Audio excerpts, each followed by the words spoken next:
41তম SI যারা টিকলেন তাদের জন্য কিন্তু এবারের ঈদটা নয়, কারণ খুবই কম সময় 20 থেকে 22 তারিখের মধ্যে আপনাদের কিন্তু কম্পিউটার টেস্ট শুরু হয়ে যাবে। এরপর কম্পিউটার টেস্টের পরে কিন্তু 10 থেকে 15 দিনের মধ্যেই কিন্তু আপনাদের ভাইবা শুরু হয়ে যাবে। খুবই ক্রিটিক্যাল টাইম, এই টাইমটা নষ্ট করা যাবে না, খুবই ক্রুশিয়াল ক্রিটিক্যাল টাইম।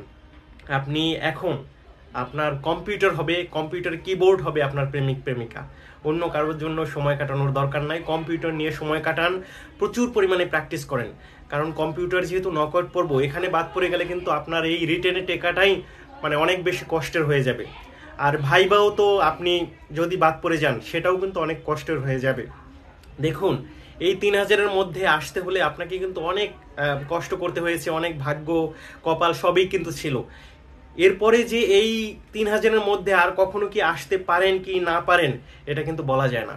খুবই ভাগ্যবান আপনারা যারা এসেছেন, কোনোভাবে ছাড় দিবেন না। যতটুকু সম্ভব আপনার পক্ষে, যতটুকু সম্ভব ততটুকু আপনারা করবেন। আপনি এখন থেকেই কম্পিউটার টেস্টের প্রস্তুতি নিতে থাকেন, যারা নেননি এখনো অনেকেই শুরু করেছেন, এবং মক ভাইবা সহ ভাইবার প্রস্তুতিটাও কিন্তু শুরু করতে হবে।